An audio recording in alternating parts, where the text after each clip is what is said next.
All right, what's going on, guys? It's Suk here. Today we're going to be running through an outlook for the week coming up. This week coming up is the 17th to the 21st.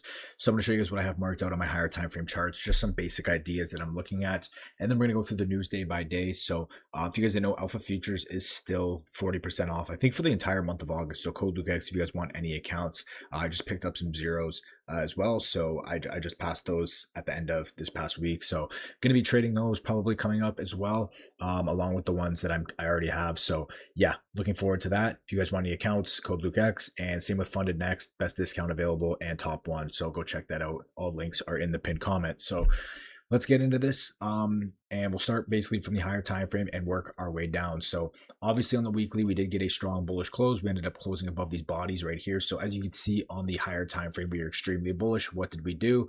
Again, we came down, tapped into that monthly gap, got a crazy displacement to the upside, and we are clearly bullish. There's no signs of bearishness yet. At least on the higher time frame, we're clearly bullish. We have a strong weekly close right here. As you can see, in terms of higher time frame draws and liquidity, what I have marked out is obviously going to be previous week's high. I just marked out this high over here. I haven't marked out this up here yet, but obviously we do have all-time highs in range above.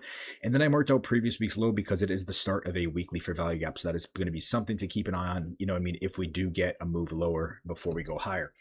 Breaking down to the daily, looking at this past week, what did we have? Well, you can see at the beginning of the week, we had this initial move down, followed by a move up later on in the week. So as you can see, the daily is pretty much just continuing bullish. There's really nothing much else to say. But in terms of what I have marked out right now, basically for buy side, I have obviously previous week's high, and then I have this daily high up here. You could also mark out obviously these draws up here, but I'm just trying to keep my chart like kind of decluttered. Then we obviously have previous week's low, which is also the weekly for value gap. I also marked out this daily low, but we have this daily gap right here, which is going to be my condition, but I will get into that in a little bit. Going over to ES, we pretty much have the exact same scenario starting off on the weekly. We can see we got a strong weekly close, but ES is obviously at all-time highs, and NQ is not at all-time highs yet. Is this an S&T? No, we don't have to look at it as an S&T. You can just look at it as ES is leading the way bullish and NQ, which is lagging behind. But both assets are extremely bullish. So that's one thing you have to understand. Just because, ES is ahead of NQ does not mean it's going to necessarily reverse. Can it reverse? Yes, but you don't need to look at it like that. So in terms of ES, obviously I have marked out previous week's high, an all-time high, and then we obviously have previous week's low down here, which is the start of that weekly gap. Going down to the daily, again, we do have low resistance liquidity right here, which is going to be something to keep an eye on. And then we also have this daily gap. So I'm really going to be keeping an eye on this low resistance liquidity. Why? Again, because it's low resistance liquidity leading into a weekly gap. So you can see on the 4-hour, it really shows it really nice here. And if you go down to the hourly, you can really see the buildup right there. But does that necessarily mean, oh, I'm coming into the week and I'm looking for shorts? No, this is where we come up and we set our conditions, and this is what I'm going to get into now. So the main idea when you have one asset leading the other, in this case ES is leading the way, you really want to be paying attention to ES and using it as a guide. If ES continues to displace higher, I would assume NQ is going to want to displace higher, and if ES starts to show signs of bearishness, then I would be looking to for potential shorts on NQ. Now, what am I paying attention to? First area I'm paying attention to is obviously going to be previous week's high. Second is going to be this daily gap, because those are our two closest draws in liquidity, our closest buy side and our closest sell side draw. Now, I really want to pay attention to see which way price wants to first displace towards at market open at the start of the week, and obviously that is going to be crucial to us. So if price wants to come up and we want to, displace past previous week's high, and ES wants to continue to displace higher, then I would be potentially looking for continuations towards the continued buy side draws, which would be all the way up towards all-time highs. And again, as long as ES is showing signs of bullishness, NQ displaces past previous week's high and shows signs that it actually wants to continue higher, then I would be looking for these draws. And at that point, I am just not looking at shorts whatsoever. I'm looking for I'm just looking for longs. Again, if ES displaces higher and is pushing clearly towards all-time high, and Q is displacing past the previous week's high and showing signs of bullishness, then I clearly want longs, right?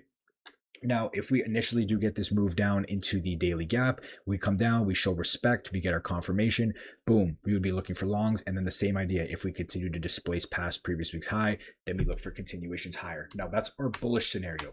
Now, what about for bearish, okay? This daily gap is crucial. Why? Because it's defending all of this low resistance, higher time frame liquidity, leading into a massive weekly gap. So that is a crucial area that we want to see get rebalanced at some point.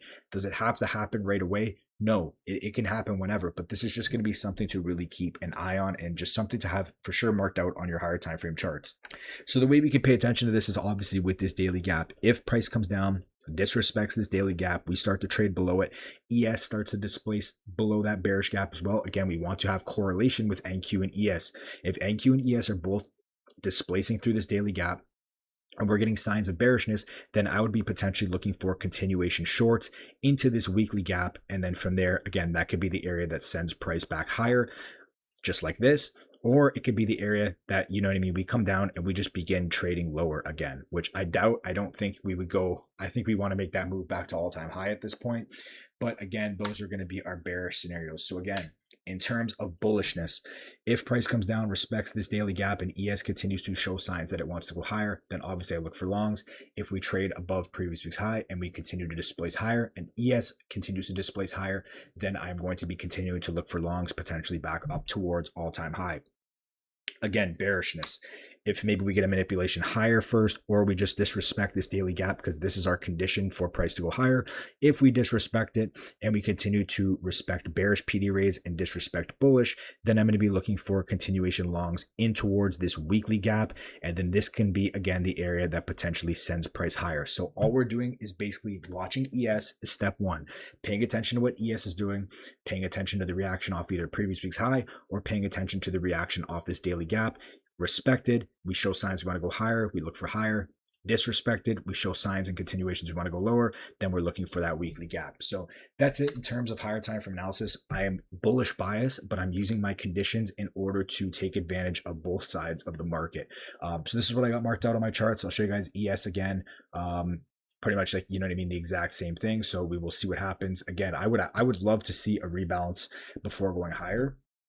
But we'll see what this market gives us, and those are the conditions that I have set right now. And now we're going to go through the news day by day. I'll tell you guys how I'm approaching every single day. So starting off here, no news Monday. This will be a normal trading day for me. Personally, for me on Mondays, I do just like to get in and out of the markets, just maybe get a one-to-one and, you know, start the week off on a good note. If we take a loss, we take a small loss. And if we take a win, it's good. We take a small win and get the ball rolling for the week. Tuesday, no news again. So again, normal trading day. There's really nothing much to it. We have a really slow week. I already looked at it. Wednesday, FOMC meeting minutes. Now, this is not the actual FOMC, so it's really nothing to worry about. This is going to be a normal trading day. Again, if you do trade a prop with news restrictions, just be careful of this, but it's really not a big deal. There's nothing to worry about. Going over to Thursday, we just have 8:30 orange folder, so nothing to worry about there. And then Friday, again, nothing. We do have flash at 9:45, but it is yellow folder. So really nothing to worry about this week coming up. Do keep an eye on Financial Juice. Keep an eye on Twitter. See if anything changes over the weekend. We might get some news, and then, you know what I mean, we gap up crazy. But those are the draws and liquidity that I have marked out. Those are the ideas I have. Leaning bullish. But obviously, we will see what happens. But that's it from you guys. Let me know what you guys plan for this week coming up. And let's have a good trading week. I'll see you guys in the next one. Peace.